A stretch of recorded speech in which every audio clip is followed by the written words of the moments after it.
नमस्कार, टीवी 25 में आपका स्वागत है। अगर आप शेयर मार्केट में अपनी पहला कदम रख रहे हैं या फिर आप अपनी करियर बनाना चाहते हैं या फिर आप अपनी जर्नी स्टार्ट कर रहे हैं तो कैसे करें, ये बहुत बड़ा प्रश्न होता है। जो हम लोग जब हम लोग कॉलेज गोइंग स्टूडेंट होते हैं या फिर हम लोग म्यूचुअल फंड से स्टॉक मार्केट में आ रहे होते हैं या हमको बिल्कुल जीरो नॉलेज होती है, तो हम कैसे करें, ये हमारे को प्रश्न दिमाग में आता है।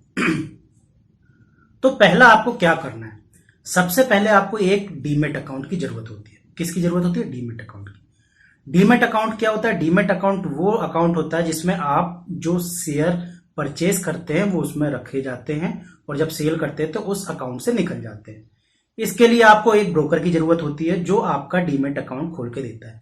जैसे कि आपने नाम सुना होगा ज़ीरोधा, जो इंडिया का नंबर 1 स्टॉक ब्रोकर है, शेयर खान, एंजल ब्रोकिंग, ये सब ब्रोकिंग हाउस हैं जो आपके डीमेट अकाउंट खोलते हैं। कई बैंक्स, एचडीएफसी, आईसीआईसी बैंक, ये भी आपके डीमेट अकाउंट, यस बैंक, ये भी आपके डीमेट अकाउंट खोलते हैं।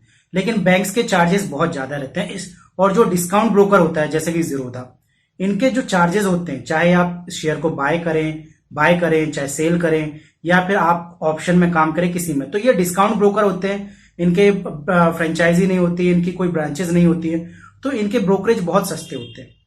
ठीक है, तो इसलिए आपको सबसे पहले एक डीमेट अकाउंट की जरूरत होती है। अब आपके मन में आएगा डीमेट अकाउंट कैसे खुलवाएं, कहां खुलवाएं? तो मेरे डिस्क्रिप्शन बॉक्स में लिंक दी गई है ज़ीरोधा की, जो इंडिया का नंबर 1 डिस्काउंट ब्रोकर है। और आज जितने भी डिस्काउंट ब्रोकर्स हैं उसमें सबसे अच्छा नाम ज़ीरोधा का है। और आप जितने भी, चाहे आप किसी से भी पूछ लीजिए, वो आपको ज़ीरोधा को रेफर करेगा। तो आप ज़ीरोधा के साथ अपना डीमेट अकाउंट खुलवा सकते हैं। उसके लिए आपको जरूरत क्या क्या होगी? सबसे पहले तो आप डिस्क्रिप्शन बॉक्स में जाएं, उसमें लिंक दी गई हो मेरे वीडियो खत्म होने के बाद, उस पर क्लिक कीजिए, अगला पेज आएगा, उसमें आपका मोबाइल नंबर डालिए। अब आपको जरूरत क्या क्या होती है कि आप जब डीमेट अकाउंट खुलवाने जाएंगे तो क्या क्या जरूरत होगी? सबसे पहले आपको जरूरत होगी, आपके पास आधार कार्ड होना चाहिए। ठीक है, आधार कार्ड तो सभी के पास रहता है। फिर आपके पास पेन कार्ड होना चाहिए, पेन कार्ड भी सभी के पास रहता है। अगर आधार कार्ड, पेन कार्ड है, फिर तीसरा होता है बैंक। आपके पास बैंक, कोई भी एक बैंक का आपके पास अकाउंट होना चाहिए। इतना, ये 3 काम हो गए तो आपका जो अकाउंट है वो आप खुलवा सकते हैं। अब आप बोलेंगे कि ज़ीरोधा में अकाउंट कैसे खुलवाएं, पूरा इस एक स्टेप बाय स्टेप आप बता दें। तो उसमें कोई इतना बहुत भारी चीज नहीं है जिसमें आपको बहुत सारी चीजें बतानी होंगी। वो आपको एक एक चीजें लिख के देता है, आप उसको पढ़िए। नॉर्मल सी बातें हैं कि आपका नाम लिखिए, ये लिखिए, जैसे आपने ईमेल अकाउंट खुलवाया होगा या आपने यूट्यूब का अकाउंट खोला होगा या आपने गूगल का अकाउंट खोला होगा। नॉर्मल सी चीजें पूछता जाता है, वो आप भरते रहिए। अब आपका आता है कि कितने रुपए लगेंगे उसको खोलने के लिए, तो उसका नॉर्मल चार्ज 300 से 500 रुपए होता है। अब उसमें जब आप ज़ीरोधा में जाएंगे तो वो आपसे पूछेगा कि आपको कमोडिटी ट्रेडिंग करनी है, ऑप्शन ट्रेडिंग करनी है। तो अगर आपके पास एक अच्छा बैंक बैलेंस नहीं है तो आप ऑप्शन ट्रेडिंग को एक्टिवेट मत कीजिएगा। अगर आप स्टूडेंट हो तो ऑप्शन ट्रेडिंग को एक्टिवेट मत कीजिएगा, कमोडिटी ट्रेडिंग को एक्टिवेट मत कीजिएगा, जिससे आपका जो अकाउंट है वो भी सस्ते में खुलेगा। 150-200 रुपए चार्जेस ज्यादा बढ़ जाते हैं और आपके पास ज्यादा बैलेंस नहीं है तो आप वैसे भी ऑप्शन या कमोडिटी में तो जाएंगे नहीं। ठीक है, तो आप स्टॉक्स में शेयर की ट्रेडिंग कर पाएंगे।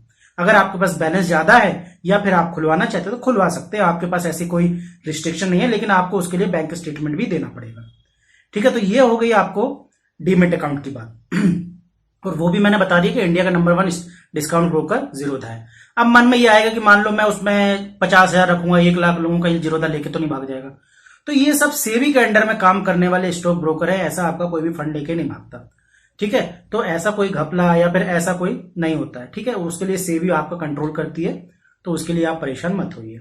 ओके, अब इसके बाद आपका प्रश्न आएगा कि अब मैंने अकाउंट खोल लिया, अब मैं क्या करूं? तो उसके लिए आप मेरे वीडियोस देखिएगा कि उसमें कैसे सेल करना है, कैसे परचेस करना है। मैं धीमे धीमे सारे वीडियोस अपलोड कर रहा हूं, वो सब आप देखते रहिएगा। और अगर आप थोड़ा टेक्नो फ्रेंडली हैं, यानी कि आप टेक्निकल थोड़ा सा जानते हैं, टेक्निकल मतलब कंप्यूटर चलाना थोड़ा सा जानते हैं, तो आप इजीली उसमें कैसे सेल ऑर्डर लगते हैं, कैसे बाय ऑर्डर लगते हैं। अगर मेरे प्लेलिस्ट में वो सारे वीडियोस नहीं है तो आप दूसरे किसी चैनल पे जाके देख लीजिए, तो वहां से आप सब कुछ सीख जाएंगे कि कैसे उसमें ऑर्डर प्लेस करना है और बाकी कौन से ऑर्डर कौन से होते हैं, वो सब आपका यूट्यूब पे अवेलेबल है, आप किसी से भी सीख सकते हैं। ठीक है, मैं ऐसा ही नहीं कह रहा कि सिर्फ आप मुझसे सीखिए, आपके लिए सब चीजें अवेलेबल। जब ओपन यहाँ पर सब चीजें हैं तो आप सब चीजें कहीं से भी सीख सकते हैं। ठीक है, इसके बाद आपने अकाउंट ओपन कर लिया। अब आपके मन में आएगा कि मैं किस में ट्रेडिंग करूं, कौन सा स्टॉक चुनूं, कौन सा शेयर चुनूं। तो मैंने क्या बोला है, आप इतना बड़ा पहाड़ उठा के सबसे पहले अपने पैर पे मत पटको, पहले छोटा छोटा पत्थर उठाओ, उसको उठाने की कोशिश करो और फेंको। यानी कि आप निफ्टी 20 में काम करो। अब ये निफ्टी 20 क्या होता है? ईटीएफ होता है। निफ्टी 20 क्या है? ईटीएफ है। यानी कि इसके अंदर जैसे कि निफ्टी होता है, निफ्टी 50 होता है, उसमें 50 कंपनीज होती हैं, तो वही 50 कंपनी का रेप्लिका होता है निफ्टी 50, सॉरी निफ्टी 20 उसी का रेप्लिका होता है, यानी कि उसी के जैसा सेम होता है। यानी निफ्टी 20 में 50 कंपनीज होती हैं, ठीक है। अब वो 50 कंपनीज आपकी कभी नहीं डूबने वाली, क्योंकि उसको सेबी मैनेज करता है कि निफ्टी 50 में कौन सी कंपनी रहेगी। जो कंपनी निफ्टी 50 में रहेंगी वही निफ्टी 20 में रहेंगी। तो निफ्टी 50 को सेबी मैनेज करता रहेगा, उसको जो गंदी कंपनी उसको निकाल देगा, अच्छी कंपनी को लेके आएगा, तो आपका निफ्टी 50 ऑटोमेटिक मैनेज होता रहेगा। उसको आप एज अ शेयर सुबह खरीद सकते हैं, दोपहर में बेच सकते हैं, 5 मिनट बाद बेच सकते हैं, 1 घंटे बाद बेच सकते हैं। तो जैसे कि आप स्टॉक की तरह आप निफ्टी 20 को खरीद फरोख्त कर सकते हैं, उसको चाहे सुबह चाहे दोपहर चाहे तब जब चाहे आप बेच सकते हैं। तो ये मैंने आपको बता दिया। तो आपको अगर ट्रेडिंग भी करना है, स्विंग ट्रेडिंग भी करना है, कुछ भी करना है, तो आप निफ्टी 20 से कीजिए, ताकि आपका सेफ रहेगा। आप मान लो स्टूडेंट हैं, व्यापारी हैं, आप 1 लाख करते हैं, 50 लाख करते हैं, 10 लाख करते हैं, शुरुआत कर रहे हैं, तो आपका अगर पैसा फ्लक्चुएट भी होगा तो आपको परेशानी की बात नहीं है, क्योंकि आपका पैसा आपको वो एग्जिट दे ही देगा। स्टॉक्स ऐसा काम करते हैं कि स्टॉक में पैसा क्यों डूबता है आप समझिए।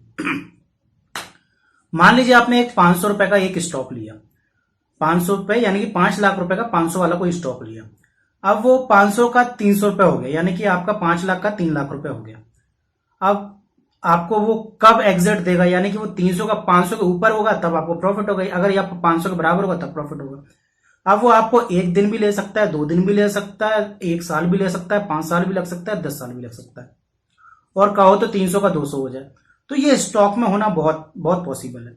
अब उसमें या तो आप लॉस बुक करके बाहर निकल जाओ, या फिर क्या कहते हैं आप इंतजार करो, दो में से एक बात होती है।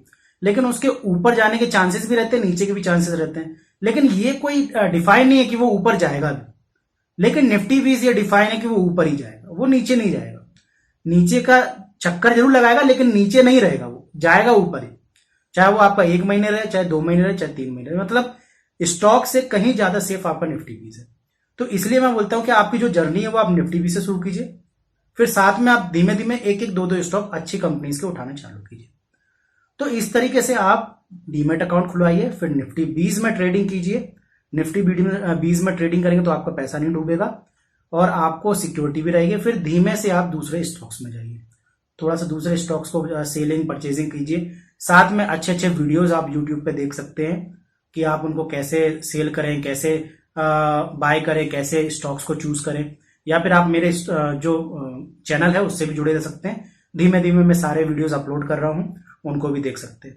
ट्रेंड कैसे पता करें वो भी मैंने बताया कि सिर्फ 5 मिनट में आप कैसे ट्रेंड पता कर सकते हैं कि कोई स्टॉक ऊपर जाएगा या नीचे जाएगा, निफ्टी 20 ऊपर जाएगा नीचे जाएगा, मार्केट ऊपर जाएगा नीचे जाएगा, ठीक है। और ये भी याद रखें, जब मार्केट ऊपर जा रहा हो तब खरीदेगा, मार्केट जब नीचे जा रहा हो तब मत खरीदिए, उल्टे में मत खरीदिएगा। लेकिन आप बोलेंगे कि जब मार्केट नीचे जाएगा तब तो सस्ता मिलेगा, तो मैं ये नहीं कह रहा कि आप गिरते मार्केट में खरीदें, मैं ये भी नहीं कह रहा कि आप चढ़ते मार्केट में खरीदें। आपको समझ में आ जाएगा कि आपको कब खरीदना कब बेचना है। गिरते मार्केट में मान लो कि मार्केट का गिरना चालू हुआ, आपने वहीं खरीद लिया, आपने मतलब एक तलवार गिरना चालू हुआ, आपने अपना हाथ वहां पर लगा दिया तो वो काट के आपको निकल जाएगी। तो आप उसमें एंट्री और एग्जिट का भी आपको कैसे पता करना है वो भी मैं आने वाले वीडियोस में आपको बता दूंगा कि कैसे आपको एंट्री लेनी है, कैसे आपको एग्जिट लेना है। चाहे तो आप डरवास बॉक्स की जो मैंने थ्योरी है कि जो मैंने एक बनाया था कि शेयर मार्केट का रहस्य जो आपको कोई नहीं बताता, वो डरवास बॉक्स की थ्योरी आप देख लेना। उसमें मैंने एंट्री एग्जिट भी आपको बताई कि एंट्री एग्जिट कैसे करना है। अगर आप वीडियो को अच्छे से देखेंगे तो समझ में आ जाएगा कि एंट्री कहाँ लेनी है, एग्जिट कहाँ लेनी है। तो वो आपको समझ में आ जाएगा कि कहाँ से आपको एंट्री एग्जिट लेनी है। समझ में आ गया? तो डरवाल्स बॉक्स की थ्योरी को भी आप फॉलो करेंगे तो भी निफ्टी 20 में बहुत अच्छा प्रॉफिट कमा के जाएंगे, ठीक है। तो इस तरीके से आप अपनी जर्नी को चालू कीजिए और इस तरीके से आप काम कीजिए, ठीक है। अब अगला काम आता है कि चलो मैंने अब उसमें पैसा कैसे जाएगा, कैसे आएगा। वो जब आप स्टॉक मतलब डीमेट अकाउंट खुलवा लेंगे तो उसमें एक फंड का ऑप्शन होता है, वहां से आप विड्रॉल एंड जैसे आप यूपीआई आजकल अगर आप भीम ऐप चला रहे हो या फिर आप पेटीएम फोन पे चला रहे हो तो उसमें एक विड्रॉल का होता है, उससे यूपीआई से आप उससे डाल सकते हैं और आपको वो फंड भी मिल जाता है। और बस इतना आपको ध्यान रखना है कि जैसे मान लीजिए जो वर्किंग डेज रहते हैं, तो आज अगर आपने स्टॉक 1 लाख रुपए के बेच दिए तो आज ही आप उसको विड्रॉ नहीं कर सकते। जी हाँ, क्योंकि वो T+2 डेज में सेटलमेंट होता है, यानी कि आपने बेच तो आज दिया लेकिन उसका पैसा 2 दिन बाद आपके अकाउंट में आएगा। तो ये याद रखिए, जब आप पैसा डालते हैं तो तुरंत पहुंच जाता है, लेकिन जब निकालते हैं तो शेयर बेचने के बाद निकालते हैं, जो शेयर बेचने या ETF बेचने के बाद निकालते हैं तो 2 दिन बाद आपके अकाउंट में आएगा। ठीक है, तो उसमें आप जब जाओगे डीमेट अकाउंट में तो उसमें लिखता है विड्रॉएबल, विड्रॉएबल लिखा होता है कि विड्रॉएबल मतलब आप जितना पैसा विड्रॉल कर सकते हैं उतना, है ना। आपका भले ही फंड 1 लाख रुपए का हो लेकिन विड्रॉएबल लिखा आता है कि आपके विड्रॉ करने योग्य फंड, है ना, तो वो अलग होता है कि आपका फ्री अमाउंट कितना, जितना आप इजीली निकाल सकते हैं। ठीक है, तो इस तरीके से आप उसमें काम कर सकते हैं और अच्छी तरीके से। आई होप आप इसको देखने के बाद अपना जो जर्नी है वो चालू करेंगे। मेरे जो लिंक में डिस्क्रिप्शन दिया हो, डिस्क्रिप्शन बॉक्स में उसमें लिंक दी हुई है, उसमें जाके आप जीरोधा का अकाउंट खुलवा लीजिए। अगर आपका कोई प्रश्न हो तो आप जरूर पूछिए, मैं आपके क्वेश्चन का आंसर दूंगा। और मैं यही चाहता हूं कि म्यूचुअल फंड से आप लोग निफ्टी 20 में आ जाए, निफ्टी 20 से फिर आप स्टॉक्स में जाएं, स्टॉक से फिर आप ऑप्शंस में जाएं, ताकि आप ज्यादा बहुत ज्यादा पैसा कमा पाए। ठीक है, आई होप ये वीडियो आपको पसंद आया होगा। और मैं ये भी कहता हूं कि जो आपके फ्रेंड्स हैं उनमें ये सर्कल में ये वीडियो जरूर सर्कुलेट करना, ताकि वो लोग भी समझें। और मिनिमम 1,000 रुपए से आप इन्वेस्टमेंट करना। अगर 1,000 रुपए भी नहीं है तो निफ्टी 20 120 रुपए का आता है, 200 रुपए से शुरुआत कर देना, ताकि धीमे धीमे आने वाले समय में आप ज्यादा पैसा लगा पाओ और ज्यादा पैसा कमा पाओ। FD में जहां आप कहते हैं 5-8% ही कमा पाते हो, वहां स्टॉक मार्केट से नॉर्मली 30% इंसान निकाल लेता है 1 साल का, यानी कि 3 साल में ऑलमोस्ट आपका पैसा डबल हो जाता है। 2 से 3 साल में आपका पैसा डबल हो जाता है। जो आप 7 से 8% करेंगे तो 5 से 7 साल में डबल होगा। इतना डिफरेंस है, तो इसलिए मैं बोलता हूं कि आप वहां से यहां पे शिफ्ट होइए। ठीक है, अगर आपको ये वीडियो पसंद आया तो प्लीज लाइक कीजिए, सब्सक्राइब कीजिए। Thank you.